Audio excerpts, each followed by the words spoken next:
Hi, welcome to the Geek Show on YouTube. Once again for another video games discussion. Here I am Rob. And I'm Rob. What have we got today, Rob? What have we got today? We're having a bit of a Koei Tecmo-verse with Warriors All-Stars, or Muso All-Stars. Now, Before you get into it, it seems like there's always one of these. It's like almost a twice annual release to have a Muso game. well, there's been a lot this year. There was Berserk and the Band of the Hawk, or just Berserk if you're a fan of anime or a fan of the manga. Anyway, I don't know why they called it And the Band of the Hawk. It doesn't make sense, but hey, marketing guys. Yeah, and exactly. there was Dragon Quest Heroes 2, which I believe was out this year as well. Mm-hmm. There was Samurai Warriors Spirit of Sonata, which was out this year, or rather, it had a Western release this year.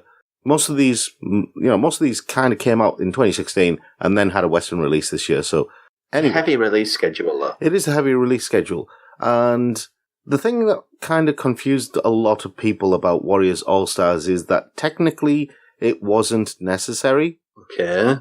Because do you remember Warriors Orochi? I do, yes. Well, Warriors Orochi is technically Warriors All-Stars already, because in Warriors Orochi, I think in one of the games, you ended up with something stupid like 145 characters. Wow. Okay. Yeah. And obviously, Warriors Orochi is basically Dynasty Warriors and Samurai Warriors crossing over, but then Koei Tecmo started including characters from other franchises, rather Omega Force did. But what I think they've done with Warriors All-Stars is they've basically gone back to the drawing board and said, okay, Warriors Orochi is becoming a bit unwieldy, and it's kind of a dark storyline, with lots of death and blood and demons and stuff like that. We want something a bit more light-hearted, a bit more, something for, just that people can play. And I'll be honest, I would treat this game as kind of a guilty pleasure. It is fun. Don't use that term. We've got to kill that term, guilty pleasure. If you enjoy it, you enjoy it. Don't feel guilty about it. No. You'll understand why I term it as that by the end of this discussion. Okay. Okay. And you'll understand why the phrase guilty pleasure is actually kind of appropriate. Here's the thing: Warriors All-Stars is a lot more light-hearted than Warriors Orochi. Okay. Just on the title alone, it's making me think of Shonen Jump All-Stars. It kind of is like Shonen Jump All-Stars. The difference between Warriors All-Stars is, Muso Stars, whatever you want to call it, right? The difference between this and other games that are, what was it? The One Piece one and Dragon Quest Heroes and stuff like that. Yeah. The biggest difference is that this is all Koei Tecmo properties. So you have a whole range of characters.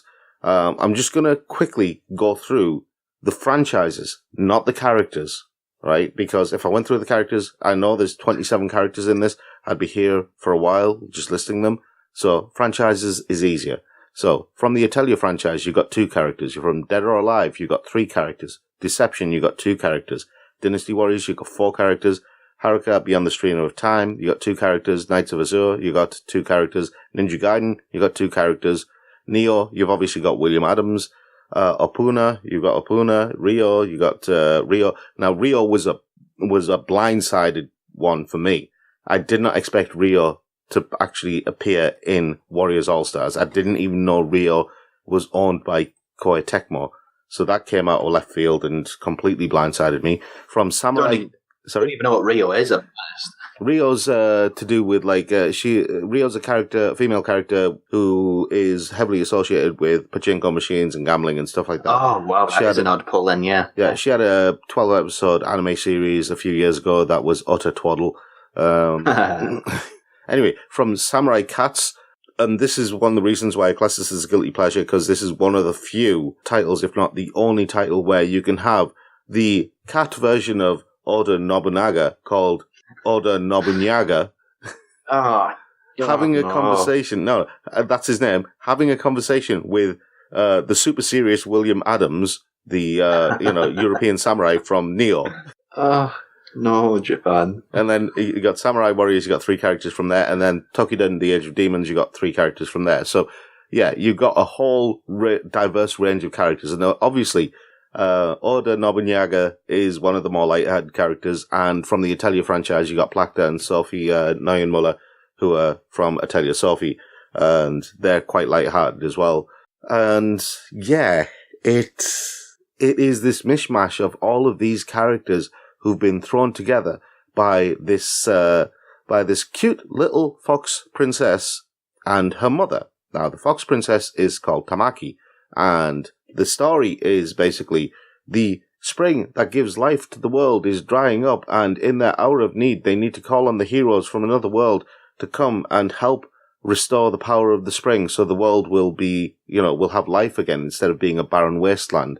And obviously there is a bad guy somewhere mixed in with all of this, but she uses these cards to summon these heroes from across the universe, across the Koei Tecmo-verse, and something goes a bit wrong, something causes a problem with the spell, and the heroes are all separated, and whichever hero you choose to be starts off meeting Tamaki, meeting her mother, and then you find out that, by the way, Tamaki's mother is a fox woman called Sayo. This is very much designed for furries, right? Are all the characters available from the off, though?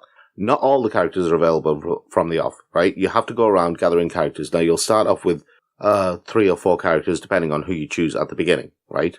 You might only start off with 1 character if you choose someone like William, who doesn't have any extra characters with him.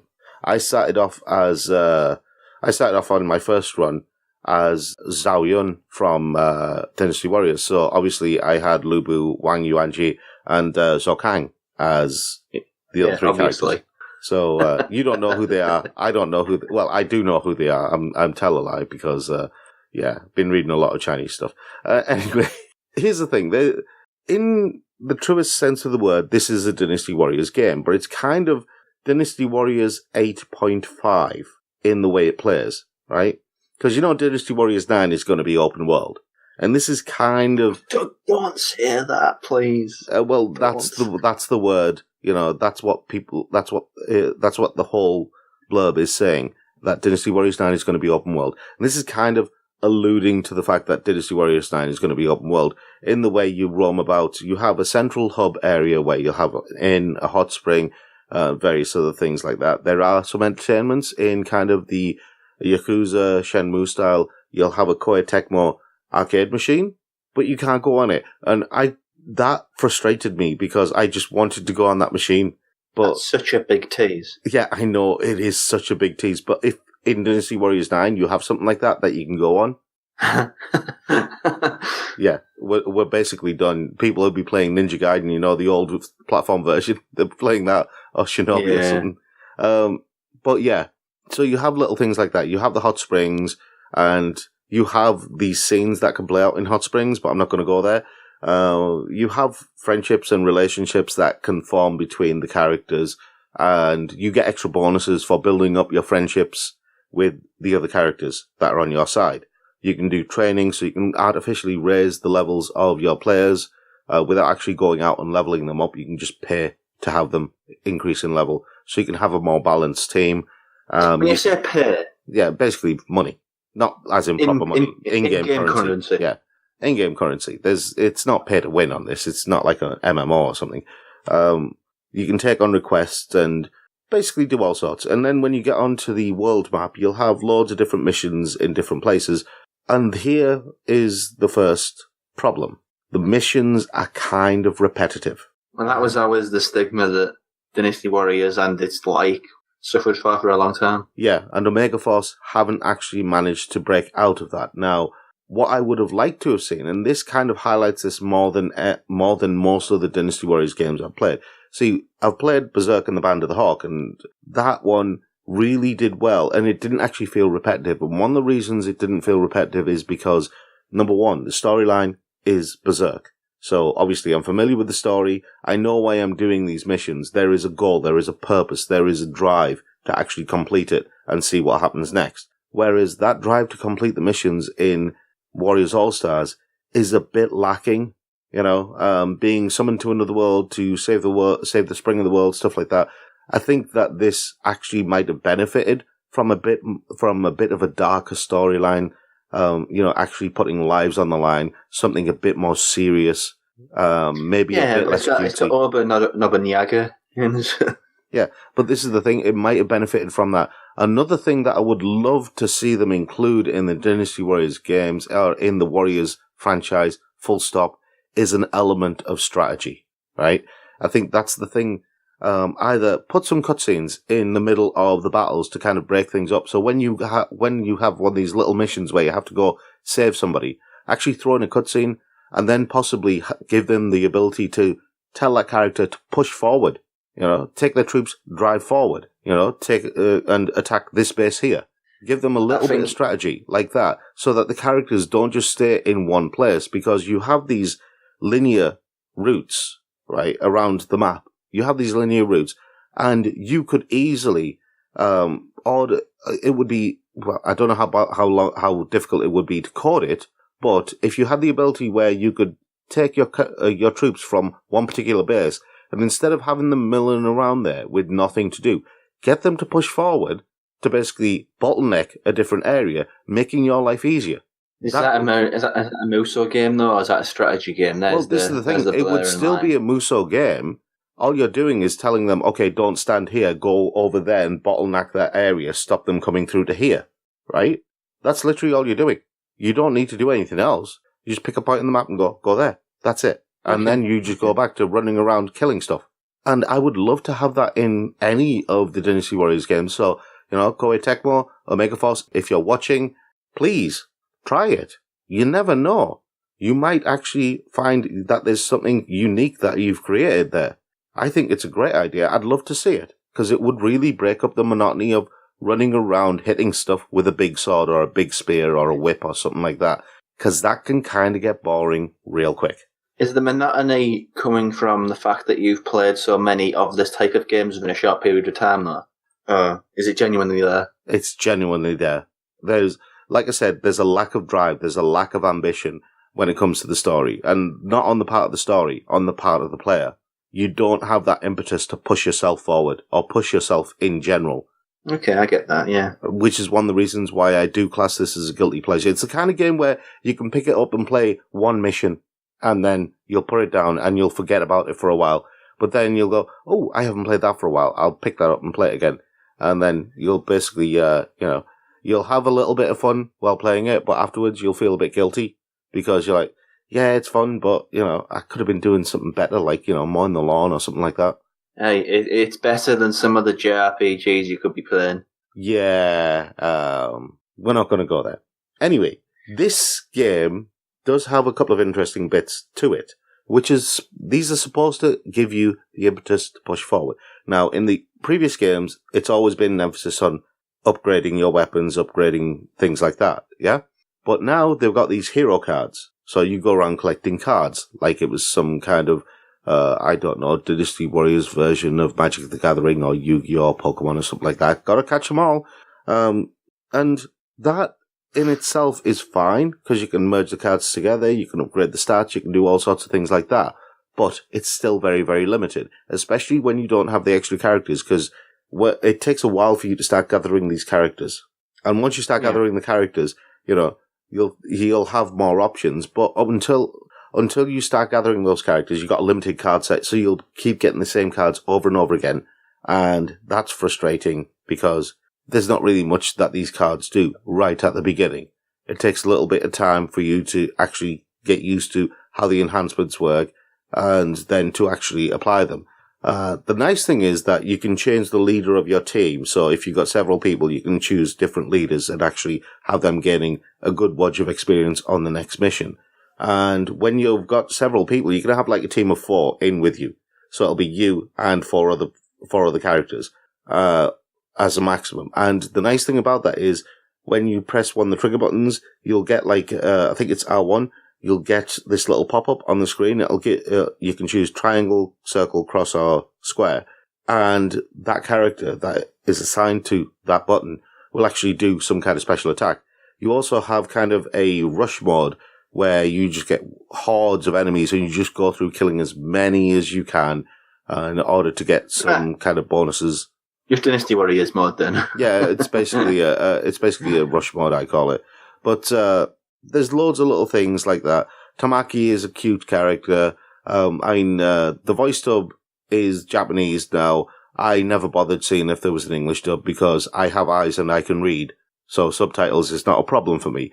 I don't know if that's going to be a problem for other people when they're playing the game. Maybe there is an English dub, but I don't see the point, really. You've got eyes. Otherwise you wouldn't be playing the game.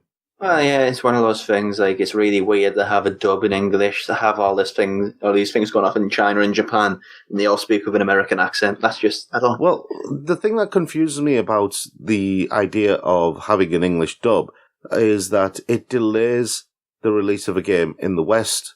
Yeah, that's why I really love what Yakuza are doing. Yeah, it's just subtitling it and then just get it out as soon as you can in the West. And that's what they've done with this. It's got subtitles. That's fine with me. I never bothered checking if there was an English dub. I didn't see any options for it, so I'm assuming there isn't. And to be honest, I don't really care. I was happy with the Japanese dub. Tamaki is a cute character. In fact, I like all of the characters in this game as individual characters, right? Even Lubu, who is just, he's a bastard. He's a power-hungry bastard, but he's still adorable in this game, Cool. But yeah, just as a final bit, Warriors All-Stars, Muso Stars, whatever you want to call it, if you're a fan of the Dynasty Warriors games, if you're a die-hard fan of the Dynasty Warriors games, or a die-hard fan of Omega Force or of Koei Tecmo, then this is the game for you. I've been waiting for a long time to play this. Okay, it's not as powerful in terms of its story as, say, Berserk, but Berserk is originally an award-winning manga, so it's not going to match up to that. You're comparing apples and oranges there as well. That's what I'm saying. It's just, with the Dynasty Warriors games, I think what's happened, and the Samurai Warriors games. See, I played Sanada Maru, Spirit of Sanada, recently, right? And that had much more drive because I was playing through history and there was a much bigger sense of belonging in that world. Do you see what I mean? Yeah, I get you. The suspension of disbelief actually works better in games like Berserk and Spirit of Sanada, and even Dragon Quest Heroes to a degree, than it does in Warriors All-Stars. And that, I think, is a sad thing. I think that they've kind of picked up on this whole trend that's been going on in manga and anime recently of the whole transported to another world, and they've thought, okay, why don't we transport our heroes to another world where they can all fight against each other and with each other and basically save the world, just like all of these stories that are going on. And on paper, that sounds like a great idea. It is a little bit Project Cross Zone in a way, but only better looking, let's be honest. But it just feels a little bit lacking in terms of its depth. Okay, that's fine. Otherwise, it's a fun game. It's not a game that you could sit there for hours and hours and play.